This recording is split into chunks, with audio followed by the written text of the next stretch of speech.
Can the Honourable Minister take a question that says if he then accepts the apartheid flag in the same way that he accepts the step? Yeah. If we will accept the question, you No, cannot ask raise him, your ask him. question. There's no problem. I'll accept the question. You accept the question. Please ask your question. The time has expired, but ask your question. I'm asking, so you accept what is called the stem, which was part of the apartheid regime, which suppressed black people like you and I, right? And people were killed Honourable over member, the stem. Right? Honourable member, Can please, you raise the question. Can cannot you? make a speech. But can I speak, please, man?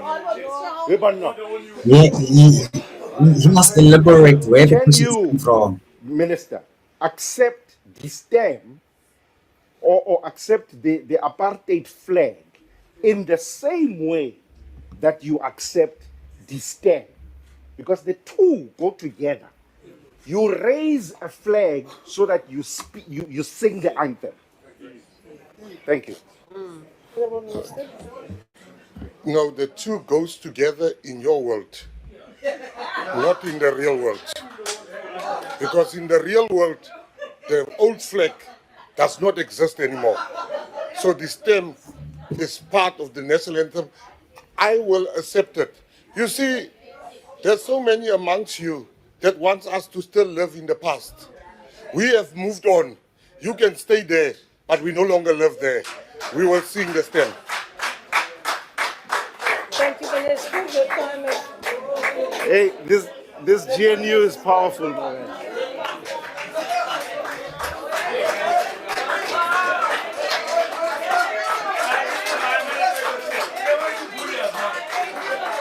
Yeah, thank you, Minister. Machine is talking for ANC now. It's like you must can't. Members are reminded that two debates are scheduled simultaneously for 2 o'clock. Can I have order, please? Honourable member, can I have order, please? Order, please. Member, if you really want to speak, make sure that your name is added on the speakers list. Then you can speak. Members are reminded that two debates are scheduled simultaneously for 2 o'clock today. The Higher Education and Training Budget debate will be held in the Goodhop Centre chamber, while the Public Works and Infrastructure Budget debate will take place in the committee room M46. That concludes the debate and the business for this mini-plenary session. The mini-plenary will now rise.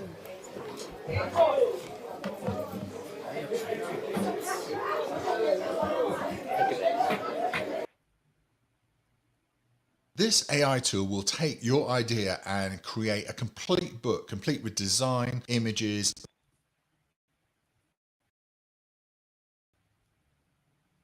Yeah, I wanted to hear this too. What does it say? And Economic Freedom Fighters President Julius Malema and his deputy Floyd Shibambu have been fingered in the VBS scandal. In that leaked affidavit by Matodzi, the EFF former chairperson, Advocate Dalim Mpofu, and Public Interest South Africa founder, Tebogo Khas, joining me in studio for this discussion. Gentlemen, good evening to you, and thank you very much for your time. I'll start with you, Mr. Mpofu. The VBS saga resurfaces again, and allegations are made against the leadership of the EFF. And in the main, it is the president of your party and the deputy. How does the EFF respond? Well, Claude, you know, in a way, we're just tired of having to say the same thing about this. Every time somebody speaks, it's blown up as if something new has come up. Now, the latest, of course, is this Matodzi affidavit. Now, the most important thing about that is that Actually, nothing new comes out of that affidavit. Nothing at all. If anything, that affidavit contains information which absolves the persons that you have liberally said that they've been fingered.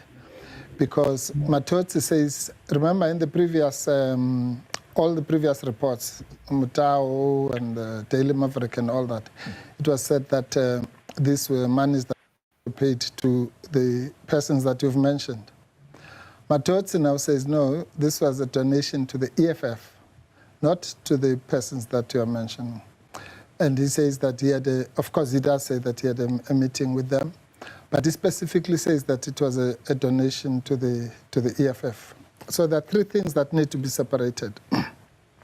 One is, let's call it the Zuma loan, because he says that what sparked this whole thing was because the EFF was criticizing the Zuma loan publicly, and it was damaging to the organization. So he felt that he needed to meet.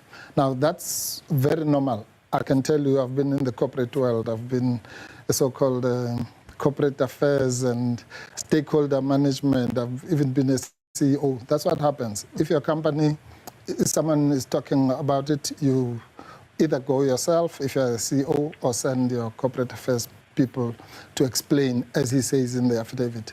So he says he went to explain the Zuma loan, and that's why he had the meeting. Now, it turns out that he says at that meeting, he also said, look, our constituencies are the same, and offered, this is very important, offered a donation himself. Now, you might want to say, well, why would he offer a donation? The answer is that companies offer donations. We've just had now an election where tens and tens of millions were given to political parties. And then, of course, he then says that this donation, which he offered, was then paid over, or there was this arrangement that there must be a bank account and so on. Now, if you compare that to, for example, what he says happened with the ANC and the SACP.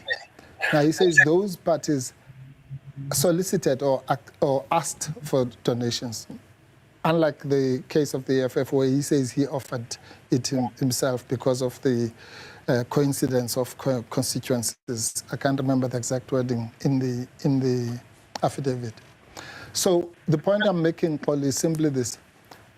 This Matotsi affidavit, if anything, sheds better light as to who the beneficiaries are and who they were not. Yeah. Because we were told earlier, no, this one bought Nando's and all that with VBS money and so on. Now, the man makes it clear that there were these donations. And to the extent that he says that they used vehicles and all that, that's what happens. I mean, if I do a deal with you, I can use any vehicle. That's how the money, the CR17 money was channeled. All right. So before I move to Mr. Tebogo Kaz, yeah, just for the Something is happening, I don't know. there is no denial this time that the EFF party did receive funds from VBS. No, there's never been a denial of that. That's why I'm saying there's nothing new. There's always been there are two.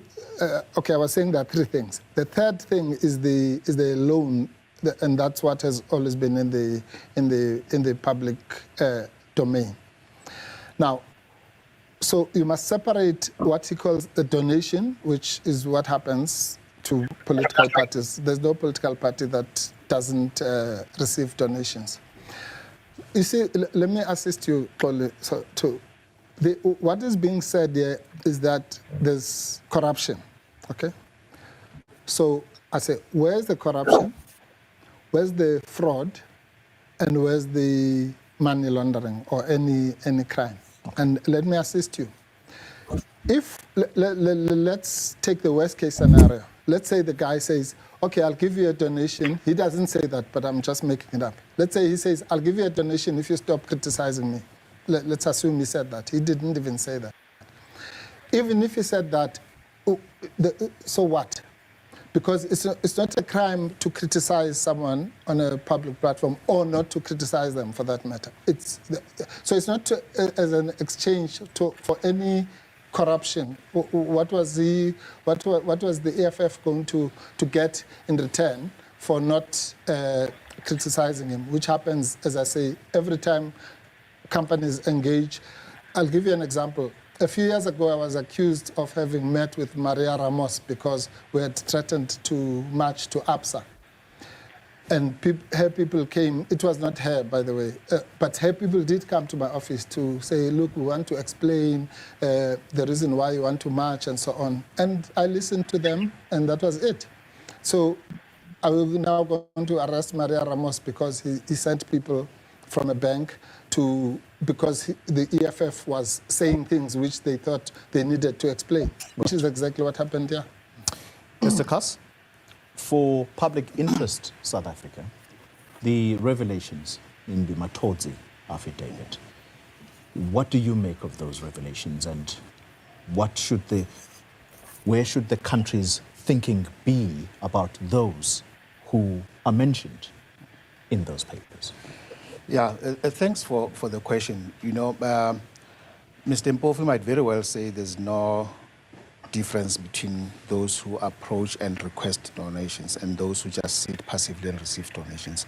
But there's no moral or legal distinction between either of the two, because the fact of the matter is that money that was not or not to have reached the coffers of the EFF or its leaders did filter through, and money that ought not to have filtered through to them. Under circumstances where, as he explained, and as it is testified, adduced in that affidavit, that actually it was a response to the negative vibes that they were getting. So that, so you could very well see that there is a cause and effect. Money would not have left VBS or Vele or any of the entities if it was not the fact that the EFF initially criticized, and then the Zuma loan, and then later on after the meeting, they changed their tune after money had exchanged hands. So there's money that was not belong to the EFF or ought not to have been in the EFF coffers in the first place did leave VBS.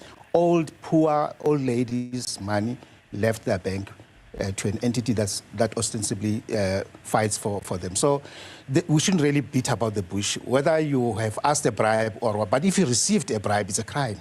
Whether you receive money that was not belonging to you or not, it's morally repugnant and it's legally questionable. There are answers that ought to be provided by those who receive the money. All right.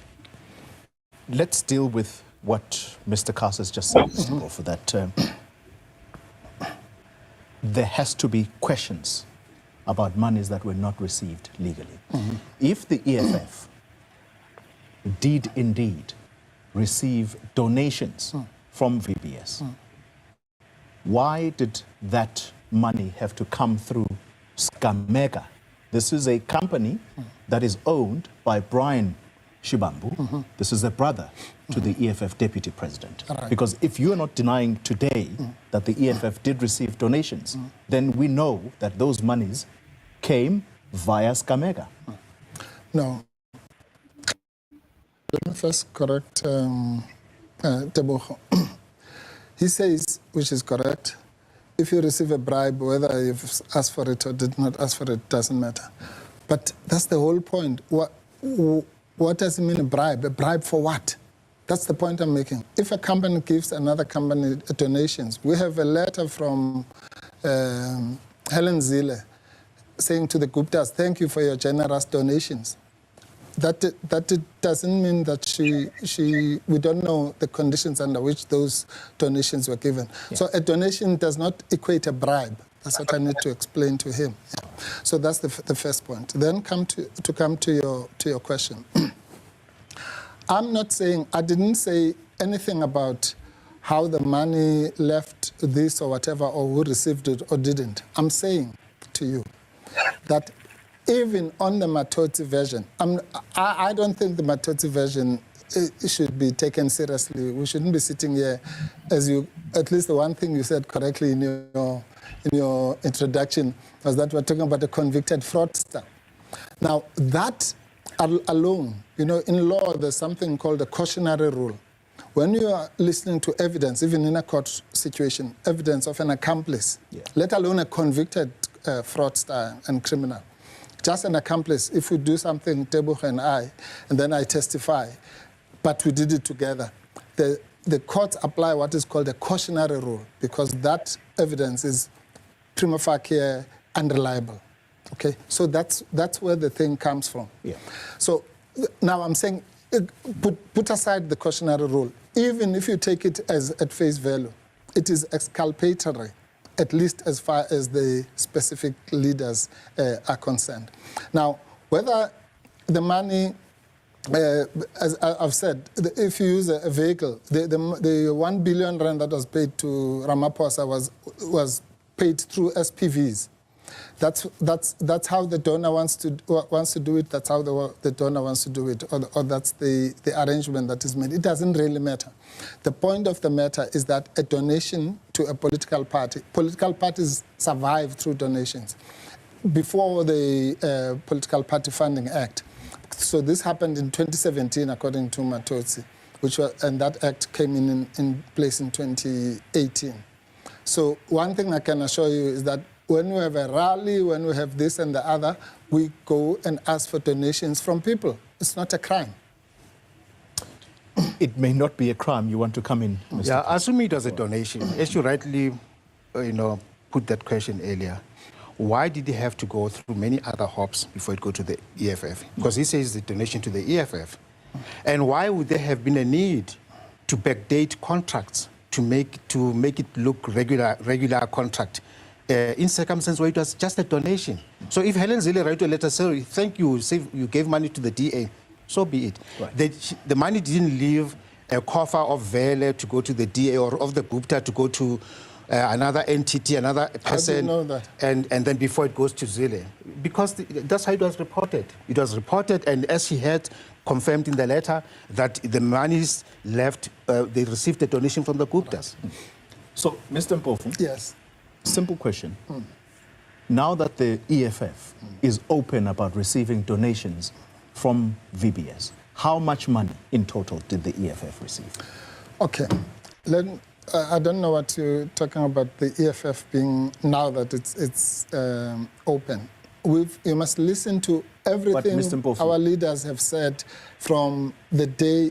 One of the things, for example, I think there was, I don't know if you guys were participating, there was a media conference that was held by the president of the EFF. It was kind of a one-on-one. And he said, look, I don't know why these people are saying these things about, I've never met those people of VBS. The only person I ever met was a guy called Matotsi. So that's what I'm saying. So there's no revelation in this.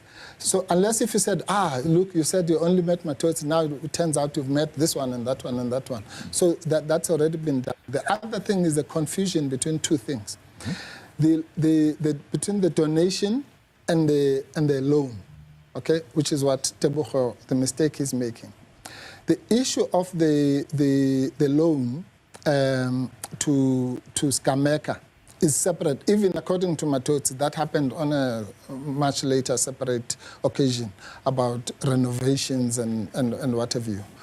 So that's the point I'm making. And we don't know as to what what prompted that as opposed to the donation. Because all I'm saying is that I'm dealing with these things systematically. I'm saying the donation is, I can assure you, if you meet a political party that says it has never received a donation, you must know that you're talking to a liar. Which is precisely why I'm asking about the amounts, at least that were received by the EFF in totality. It has to matter, Mr. Mpofu, because at some point, we must know as a country how much money was received, because donors are not afraid of revealing that information through the new laws that have now been promulgated. So why is it a problem for the EFF to admit to this? No, because we don't have a culture of saying, Oli gave us this amount, this one gave us this amount. Why is that? We've said this in the open. Because some people will get, who are an opposition party, people might get victimized. If Vodacom gives us 30 rand or whatever it is, we don't go around and say, no, they gave us this amount for various reasons. Every political party does that, I can tell you. That is why there was something called the Political Party Funding Act, so that at least up to the tune, if the donation is beyond 100,000, then now you're forced by law to reveal it. So, but please just listen to this. You can ask the smallest political party in the good party that got 0.18 of the vote in the ministry, that and ask whether all the posters that they put, what happened? Did it come from Ms. Patricia de Lille's salary? No, they get donations. That's what, and they don't, as I say, except for the legal obligation, have to disclose those. That's why even the law protects certain amounts of donations. Yeah. Mr. Kass, is there an obligation on parties like the EFF, particularly given the public interest here, and given that this bank took deposits from the poorest of the poor, who today are still fighting for whatever monies could still accrue to them? Is there an obligation on parties like the EFF to make these disclosures? First of all, there's an obligation, a moral obligation, to not take such monies.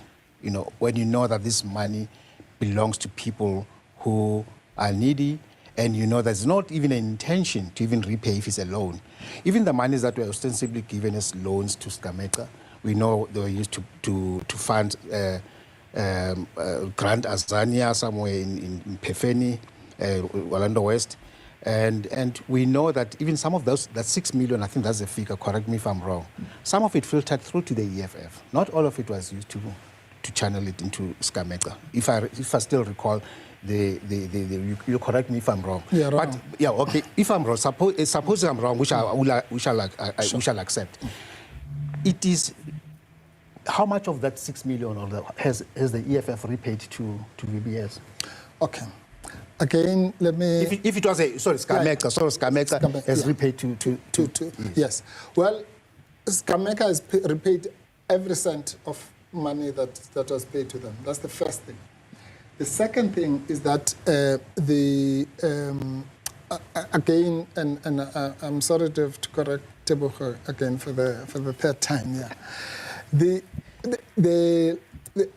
you can't say the money should not have been taken. I mean, every bank has got money from poor people. Every bank. So if the ABSA or Standard Bank donates to political parties, which they do, by the way, every year according to their size. So you must say, no, I'm not taking the money because some of it is from some poor person. That's nonsense. Even Vodacom takes money from poor people. Can I ask this question? No, can I wait. quickly intervene? No, let me just explain, because there's this thing, this moral blackmail about all the money from the poor people. The money of the bank is the money of the bank. You can't say, no, this one, this is some investment returns which they got in some, and this one is from some gogo, and this one is from whatever. I'm not saying what happened there was morally right. He's right about the moral thing. But how do you know beforehand? That's what I'm saying. So even when the DA took the Gupta money, they didn't know if later it turns out that money was, I don't know, stolen somewhere in some heist. What must they do? They must say, oh no, we should not have taken it in the first place. It doesn't work like that. Let's come to the real world. Yeah. Well, let's come to that real world. Yeah. Because when the VBS chairperson, Mr. Matodzi, approaches the EFF, right, it is on the basis that the EFF's public commentary on the matter has a negative impact on the bank. Correct. And we know that this is as a result of former President Zuma having received a loan from them. So the matters were already public about the struggles of VBS and why the former president needed to pay back this loan into VBS, because there clearly was already stealing from this bank. No, you're mixing up issues. The Zuma loan thing had nothing to do with the subsequent revelations that came from the Mutau report. It was a political issue where the EFF, as Matotsi says, you must read the affidavit, paragraph 27. Matotsi says there was negative commentary, and he says as a result of that, I met with in his PR efforts, I met with the EFF, I met with the SACP. And that's why I'm saying. Then he says the SACP subsequently sent him a 3 million rand bill to pay for Birchwood for some conference. Yeah. But what it looks like is that he was doing this PR thing to patch up the negative vibes, as Teboho calls it, which came from the VBS loan. But that was prior to any of the other, the actual scandal surfacing. So that's what I'm saying. That's why I'm making the example of saying if Vodacom gives a donation, and then it turns out later that they've been fleecing all their subscribers, then you're going to say, oh no, you shouldn't have taken that money from what at that time looked like a bona fide company, a bank like any other bank. That it doesn't work like that. Sorry to interrupt. You know, the point is, even the loan itself, circumstances under which it was given or it was advanced, you ask yourself, what is it that Gameka was saying to VBS were going to be? And that, remember, that loan comes after the negative publicity that was, you know. Indeed. Did Gameka on his own accord qualify, or did it normally be able to qualify for, or they used blackmail, just as they would have said, look, you gave Zuma money, I can't remember how much it was from Nkandla. I think it was about 7 million. If you can do that, then we simply also should be... Now we're speculating. Yeah, well, whatever the amount, whether it's 1 rand, Zuma couldn't have raised that kind of amount. No, I'm not talking about the amount. We are now speculating about conversations and blackmail and all sorts of things. But the conversation, to start with, the EFF's leaders, Julius Malema, Floyd, and Marshall Dlamini, I believe, would not have, okay, that Marshall maybe Marshall Dlamini, later. We are told, at least through the affidavit, that he was kept somewhere far from the meeting. So, but he was within the two leaders would not have approached VBS were it not for the fact that Zuma's loan became public. And they used that to leverage and put VBS under pressure to make sure that VBS advances donations, loans, and whatever else they could extract from VBS. Okay, now you see, that's now Mr. Khas's affidavit. None of what he's saying is in Matotsi's affidavit. All this, the pressure and that's his own version. That's the point I'm making. So people make up the version that they want to take out there. So the same people who tell us that the affidavit of Arthur Fraser must be doubted. Suddenly now Matotsi, is the holy angel, and everything he says is exactly as it is. So all this comes down to this. It's the political biases of people like Teboho and the Daily Maverick and News 24 and the others who believe what they want to believe and exaggerate it as he's just done it now, and connect the dots, quote unquote, even if they are non-existent. Or you must just be fair. That's all we're asking for. We're not saying people must not scrutinize. We're not saying Teboho's organization or the media, that's why I'm here, must not ask these questions. We're just saying, just be fair. Don't embellish. Don't read into something which is not there. Don't take away from that which is exculpatory or which explains what happened. Just be fair. That's the all reason we're why, asking for. The reason why we may come across as being unfair or as being hard on how we, or as being biased, is because we were bad denials from the onset by both the EFF leaders, Julius Malema and Floyd, who denied ever having received any monies from VBS. And they were actually even saying, we can even open up our accounts to show you that neither the EFF nor us have received any. This is exactly the point, Mr. Khas. But I have to take a break because when we continue this conversation, there's even there's an EFF member who is said to have been pushed out of the party because he went out publicly and said this was actually discussed within the top structure of the EFF. And as a result of that, he was the political victim. So we'll continue the conversation. And we continue with our special focus on the VBS Mutual Bank collapse. Former ANC Limpopo treasurer, Denim Caesar, including others, they've since been charged with the looting of about 2.3 billion rand from the now collapsed bank. The party's spokesperson in the province of Limpopo is Jimmy Machaka, who also joins this conversation. Mr. Machaka, good evening to you, and thank you very much for your time. Let's understand from the ANC's perspective in Limpopo, what is the status of the individuals who have since been charged with this matter? Denim Caesar is among the people, and I think Florence Radzilane. What is their status within the party or perhaps even government? Good evening, Oli, and good evening to all your guests and all viewers. Firstly, we must indicate as the ANC in Limpopo province that we welcome the conviction of Mr. Matodzi. And we also welcome the fact that on top of his conviction, he's able to cooperate with law enforcement agencies in taking out the further truth to the public. But you'll understand that Comrade Denim Caesar has since stepped aside as a leader of the ANC when this matter came to the public space. And this is so because he has been criminally charged.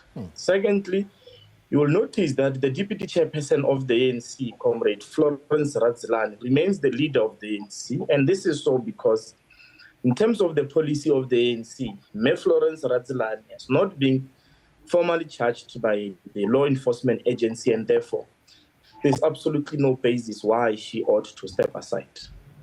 All right.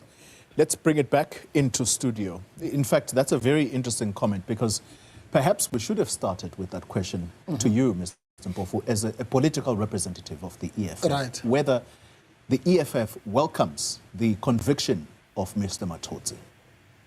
Of course. I mean, a fraudster of that magnitude, if you've read his 68-page affidavit and not just concentrate on the one page that deals with the EFF, you'll see that he paints the sordid picture of a person who intentionally, over a long period of time, embezzled funds, with the CFO, that gentleman called Truter, and the CEO, and so on. Yeah, so there's no doubt about it. If he did even half of the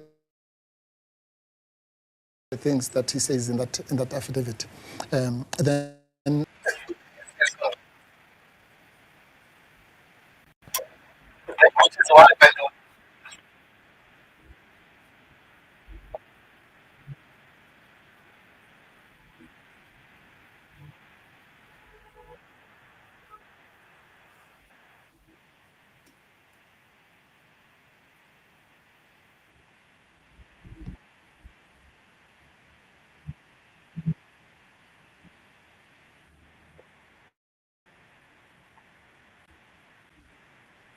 After he was removed or was not deployed or didn't get whatever he wanted, he then started defaming people. And you see, this one is right on my alley, because at that time I was the national chairperson of the EFF. So every meeting, national CCT meeting of the EFF was chaired by me. And I can tell you that Khawula, what he was talking was absolute nonsense. When you say he went about defaming people, what exactly did he say? He said a whole lot of things. I think he was even, he said, on the topic that we're talking about, he said that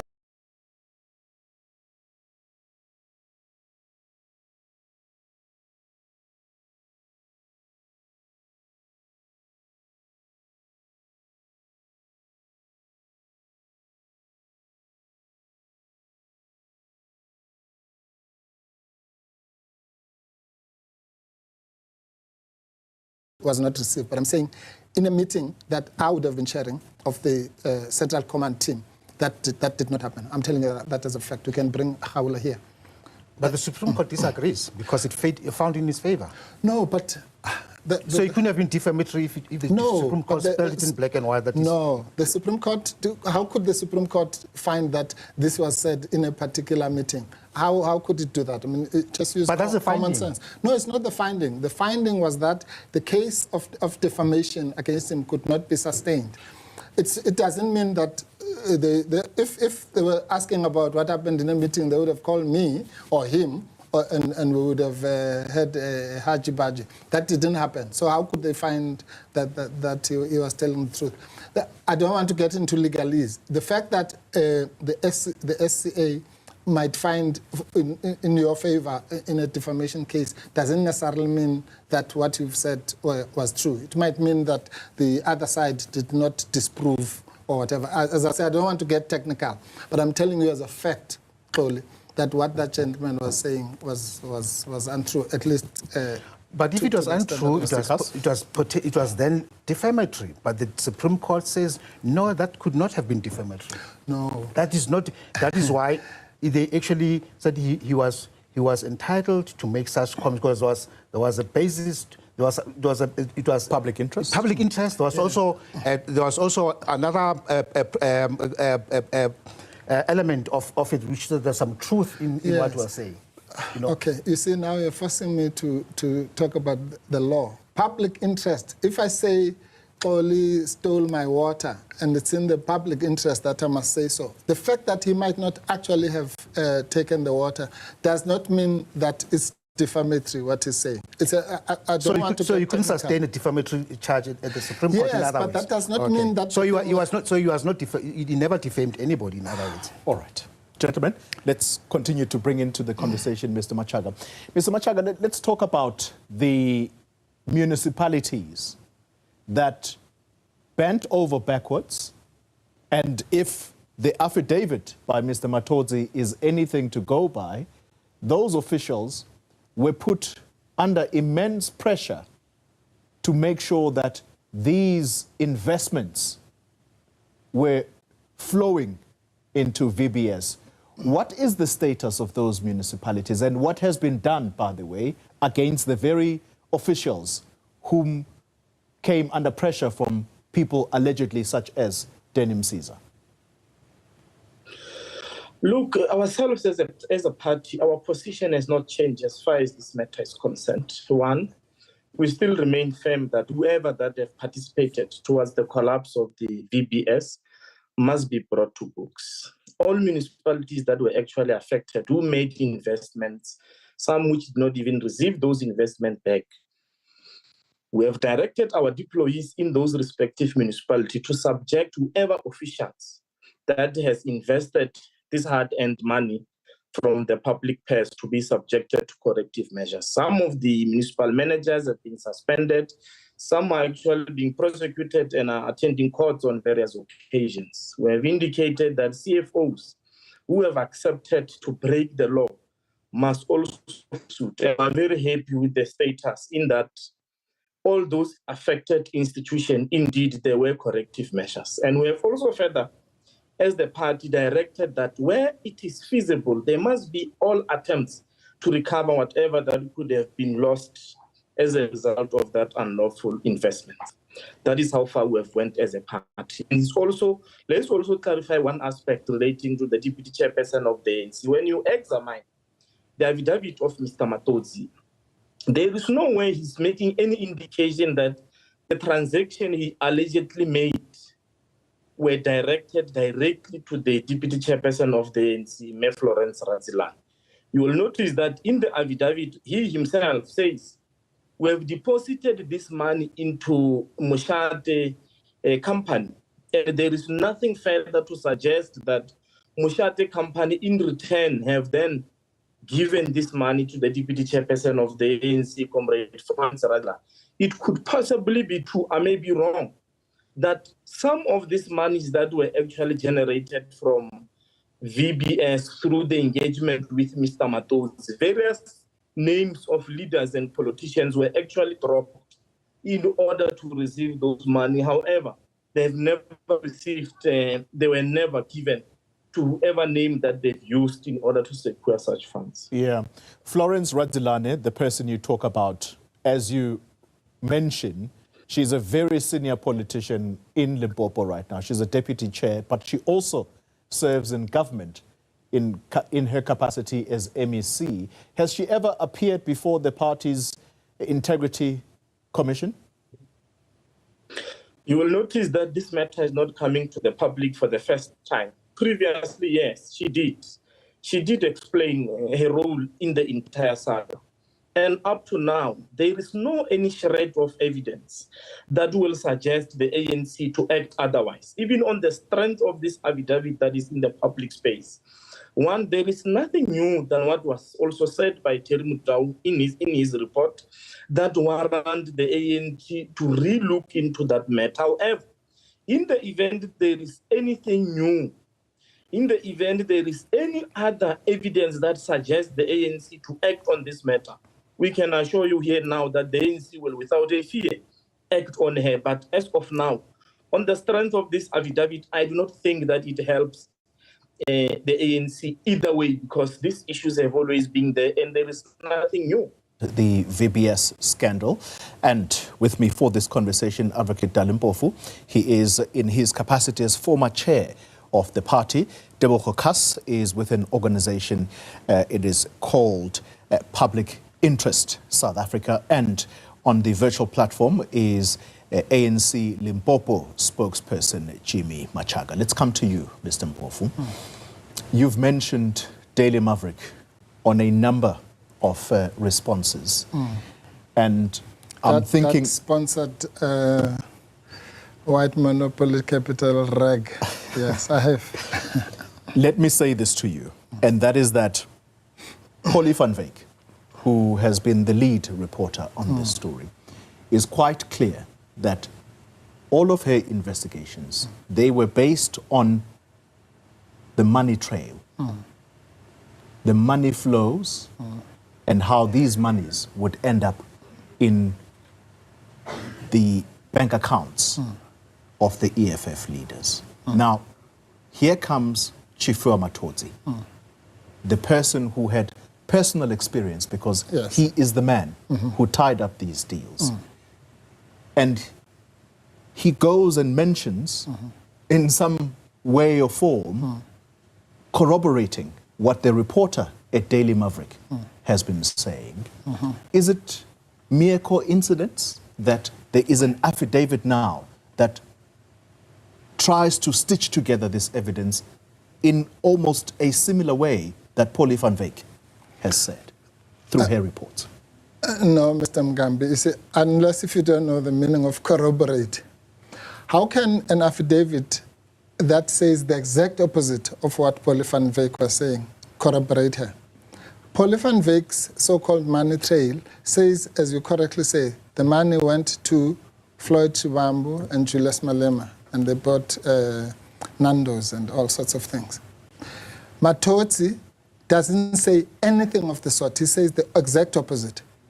The worst thing he says is that he volunteered and offered a donation to the economic freedom fighters. And that's what I'm saying. Any prosecutor worth their salt will not take that thing seriously. Otherwise, they must arrest all of us. We received a donation from Standard Bank, we received a donation from Patrice, we received a donation from this one. Well, arrest us or kill us. But that is not what Polly van Wyk was alleging. So it's another fallacy, this nonsense that this affidavit suddenly corroborates. There are three separate versions. There's the Polly van Wyk version, there's the Motau version, and then there's this affidavit. Of those three, this affidavit is the most helpful because it really puts the issues in perspective as to how did these people meet even in the first place? Why did they meet? It was because of the negative publicity, which I've explained to you happens all the time. And in the course of that, who offered what or who solicited what? It actually assists. If there's anything, even from this discredited person, is that it refutes the version, the exaggerated version that Daily Maverick has been pandering. Just out of interest? Just out of interest, why did the EFF never open a bank account with VBS? No, but I've explained to you. The monies that are donated to political parties, I told you the 1 billion rand that was given to the CR17 was given through special purpose vehicles for whatever reason. That's why the law had to intervene in those instances. Sometimes, as with the example of the Zweli Mkhize so-called payment, he also says that money was paid to a service provider. That's another way that political parties get funds. In the case of the SACP, he says that they sent him an account and they paid it directly for Birchwood. Now, that's the point I'm making to you, Xoli. How does any of that corroborate the kind of nonsense that Polyfan Vek has been peddling? Just give me, no, I'm asking you a question. Where does it say that the money ended up in the Msiza thing? Where does it say, or rather, in the Matotsi affidavit, where does it say that the money ended up in whose bank account? Where? There's a legal phrase for it. It's called, or criminal phrase for it. It's called money laundering. No. It smells like money laundering. It quacks like money laundering. It sure sounds. It ought to be money laundering because the money is not given direct. A pertinent question: why didn't the EFF open a bank account with VBS to legitimately accept the funds instead of having them move through other channels? Because Mr. Mpofu, let me say this. No, wait, Mr. Mpofu. Let me say. You asked me a question. Yes. Okay. And you say, where did this affidavit corroborate?